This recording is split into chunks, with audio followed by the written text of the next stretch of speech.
जरूरी नहीं पर वीडियो को डिसलाइक या लाइक कर दिया करें। इस मूवी का नाम है द बास्केटबॉल डायरीज। तो कहानी के शुरू में हम एक लड़के को देखते हैं जिसका नाम जिम था। उसको क्लास में टीचर बहुत ही बुरी तरह से मार रहे होते हैं। जिम जो कि एक शरारती लड़का था, वो अपने टीचर से कहता है, क्या आपको तो मारना भी नहीं आता? अभी तो मैंने एंजॉय करना शुरू किया था। जिस बात पर उसके टीचर को गुस्सा आ जाता है। वो कहते हैं, अगर तुम चाहो तो इसे हम कल भी शुरू कर सकते हैं। इतने में क्लास भी खत्म हो गई थी। जिम अब अपने तीनों दोस्तों के साथ क्लास से बाहर आता है। इसके दोस्त इसकी तरह ही बहुत ही शरारती थे। ये चारों सिगरेट पिया करते थे। हालांकि उम्र में बहुत छोटे थे। ये बहुत शरारती करते और कोई भी काम करने से पहले सोचा तक नहीं करते थे कि आखिर वो कर क्या रहे हैं, ये काम गलत है या सही। यहाँ तक कि ये टिश्यू पर थिनर को डालकर स्मेल सूंघा करते थे। इनका मानना ये था कि उससे नशा होता है। पर जिम के अंदर एक खास बात थी, वो बास्केटबॉल बहुत अच्छे तरीके से खेला करता था। एक दिन इनका मैच होता है जिसमें जिम बास्केटबॉल मैच बहुत ही शानदार तरीके से खेलता है और जीत भी जाता है। मगर मैच के दौरान जिम का दूसरा दोस्त वो लॉकर रूम में जाकर दूसरी टीम के खिलाड़ियों की घड़ियां, उनका कीमती सामान और पैसे तक चोरी कर लेता है। जब जिम मैच को जीतने के बाद दोस्तों के साथ बाहर आता है तो यहीं पर उनके सामने दूसरी टीम के खिलाड़ी खड़े थे जो ये कह रहे थे कि तुमने हमारा जो कीमती सामान चोरी किया है वो हमें वापस कर दो। पर जिम और उसके दोस्त इस बात को मानने के लिए तैयार ही नहीं थे,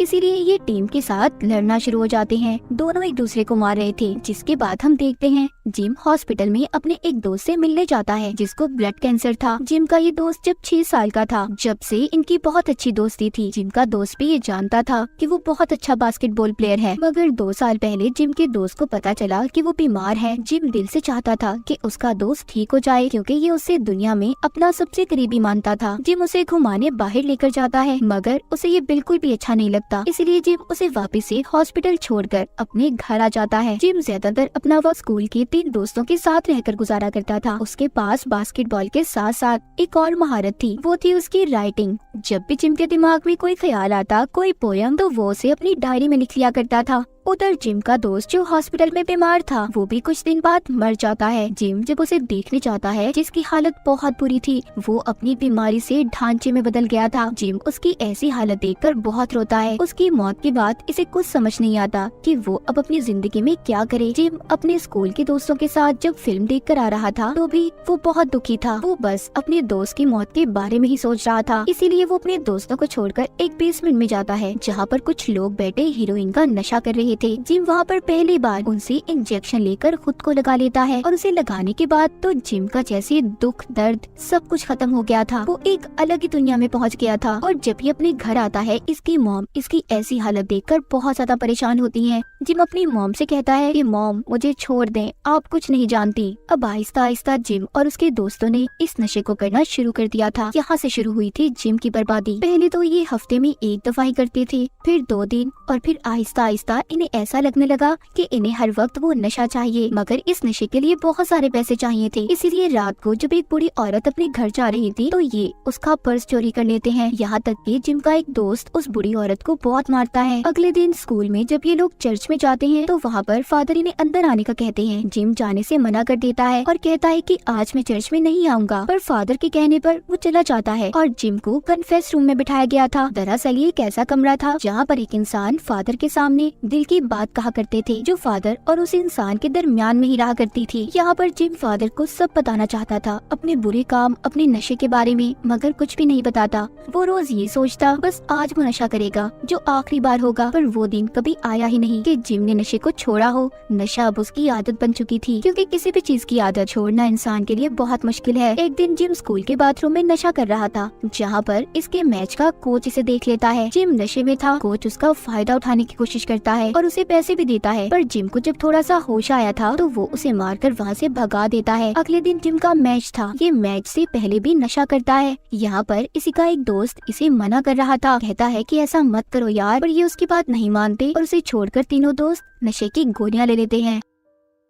अब जब मैच शुरू होता है तो जिम और उसका दोस्त जिसने नशे की गोलियां ली थी, ये दोनों होश में नहीं थे। ये बहुत ही बुरी तरह से मैच को हार जाते हैं। जब स्कूल के फादर को ये बात पता चलती है कि ये सभी नशा करते हैं तो वो वहाँ पर पुलिस को ले आए थे और इन्हें 1 हफ्ते के लिए सस्पेंड भी कर देते हैं। वहाँ पर कोच ने भी इन्हें अपनी बास्केटबॉल टीम से निकाल दिया था। जिम को इस बात पर बहुत गुस्सा आता है। वो अपने स्कूल के फादर से कहता है कि आप क्या मुझे स्कूल से निकालेंगे, मैं खुद ही आपके स्कूल को छोड़कर जा रहा हूँ। अब जिम का दोस्त जिसने इसे नशा करने से मना किया था वो अभी भी स्कूल में ही ही था, पर जिम और उसके बाकी दो दोस्तों को स्कूल से निकाल दिया गया था। जिम जब अपने घर जाता है तो उसकी मॉम उससे पूछती है कि तुम्हें स्कूल से क्यों निकाला गया, जिस पर वो कहता है कि हमारी कोई गलती नहीं है, हमने कोई नशा नहीं किया, हमें साजिश करके स्कूल से निकाला गया है। जब जिम की मॉम उसको नशे की गोलियां दिखाती है जो उसने घर पर छुपाई हुई थी, वो पूछती है तो ये क्या है, ये क्या विटामिन की गोलियां हैं। इस बात पर जिम की मॉम को बहुत गुस्सा आ गया था और वो उससे कहती है कि निकल जाओ मेरे घर से। जिम भी गुस्से में अपनी मॉम के घर को छोड़ देता है। उसकी मॉम उसकी ट्रॉफी को भी घर से बाहर फेंक देती है जो उसने मैच में जीती थी। जिम अपनी मॉम से ये कहकर चला जाता है कि अब वो कभी वापस अपने घर नहीं आएगा। उसकी मॉम कहती है कि ऐसा मत कहो जिम, सुधर जाओ, क्योंकि वो उससे बहुत प्यार करती थी। वो नहीं चाहती थी कि जिम अपनी जिंदगी बर्बाद करे। अब जिम उस ट्रॉफी को उठाता है और कूड़े के डब्बे में डाल देता है। जिम जब अपने दोस्तों के पास जाता है तो उसे और उसके दोस्तों को अब नशे की जरूरत थी, पर उनके पास पैसे नहीं थे, इसीलिए वो एक गाड़ी को भी चोरी कर लेते हैं क्योंकि नशा अब उनकी जरूरत बन गया था। उनके लिए यही उनकी दुनिया थी। उन्हें असल दुनिया से कोई फर्क ही नहीं पड़ता था कि असल दुनिया में हो क्या रहा है। उनकी आदतें दिन ब दिन खराब होने लगी थी। वो अब एक स्टोर में भी चोरी करने जाते हैं जहाँ पर जिम का एक दोस्त जिसका नाम मिकी था उसको गन मिलती है जो कि नकली थी, पर फिर भी ये उसे अपने पास रख लेता है। जिम का जो दूसरा दोस्त था वो पूरे नशे में था, उसे समझ नहीं आ रहा था कि वो क्या कर रहा है। तभी वहाँ पर भी पुलिस आ जाती है। जिम और मिकी अपने दोस्त को होश में लाने की कोशिश करते हैं कि पुलिस आ गई है, होश में आओ, पर वो होश में नहीं आता। इसीलिए ये दोनों उसे वहीं पर छोड़कर चले जाते हैं। उस दोस्त को पुलिस ने पकड़ लिया था। उधर जिम और मिकी वो दोनों एक बार में आते हैं जहाँ पर टीवी में वो चलती खबर को देखते हैं जिसमें इन्हीं के स्कूल के बच्चे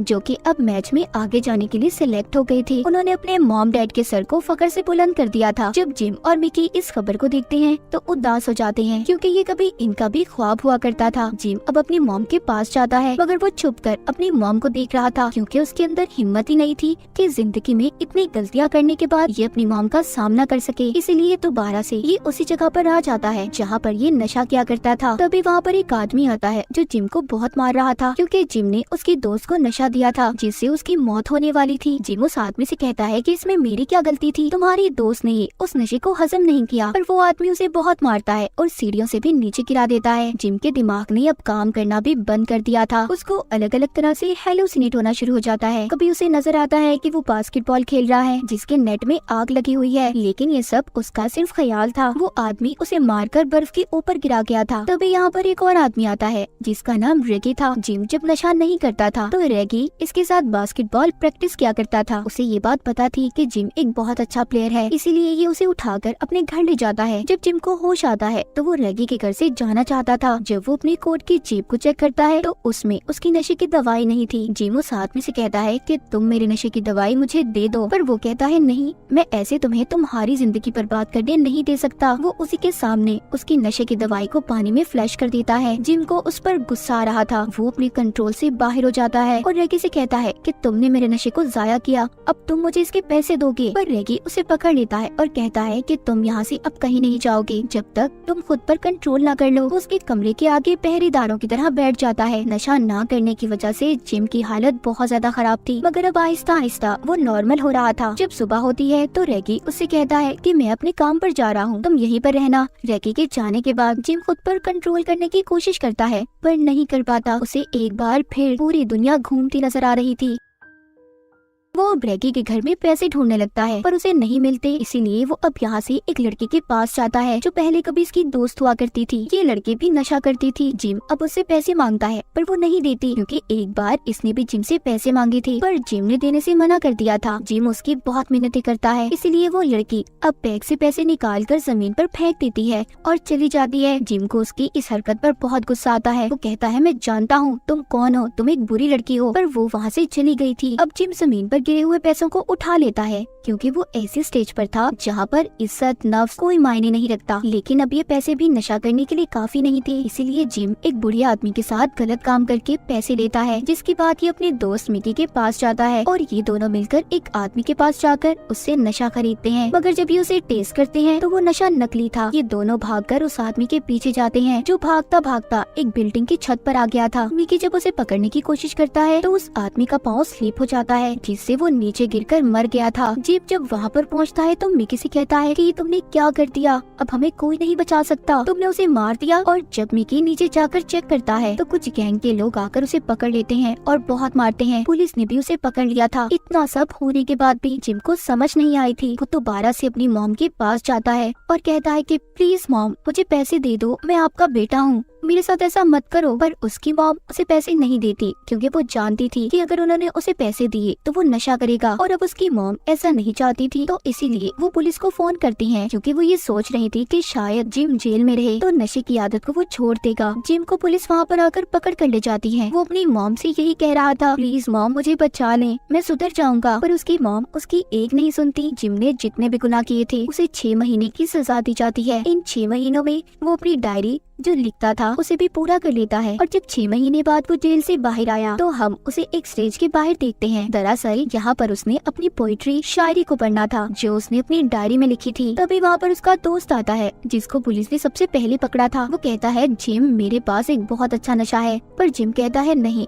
मैंने ये सब कुछ छोड़ दिया है, मैं वापस से उस दुनिया में नहीं जाना चाहता, पर मेरे दोस्त अपना ख्याल रखना। इतना कहकर वो स्टेज पर आ जाता है जहाँ पर वो सबको अपनी शायरी सुनाता है जो सबको बहुत अच्छी लगती है। सब तालियां बजा रहे थे। आखिर में हमें बताया जाता है कि जिम ने 17 साल की उम्र में अपनी डायरी को पूरा किया जिसका नाम था द बास्केटबॉल डायरीज, जो इस मूवी का नाम भी है, जो कि बहुत ज्यादा मशहूर हुई थी। और 22 साल तक जिम कैरोल के 2 नॉवेल्स भी पब्लिश हुए। तो ये थी कहानी जिम की, जो हमें ये मैसेज देती है कि अपनी जिंदगी में हमेशा सही रास्ते पर चलें, बुरी हरकतों से बचें और बुरे दोस्तों की सोबतों से दूर रहें। हर बुरा काम करने से पहले या किसी भी बुरी चीज को अपनी आदत बनाने से पहले ये सोच लें कि इसका असर आपके माँ बाप की जिंदगी पर भी पड़ता है। अगर जिम की मॉम उस दिन पुलिस को ना बुलाती तो जिम कभी भी नशे को ना छोड़ता और शायद कुछ साल बाद मर जाता। तो हर बुरी आदत से दूर रहे, इसी मैसेज के साथ ये कहानी यहीं पर खत्म हो जाती है।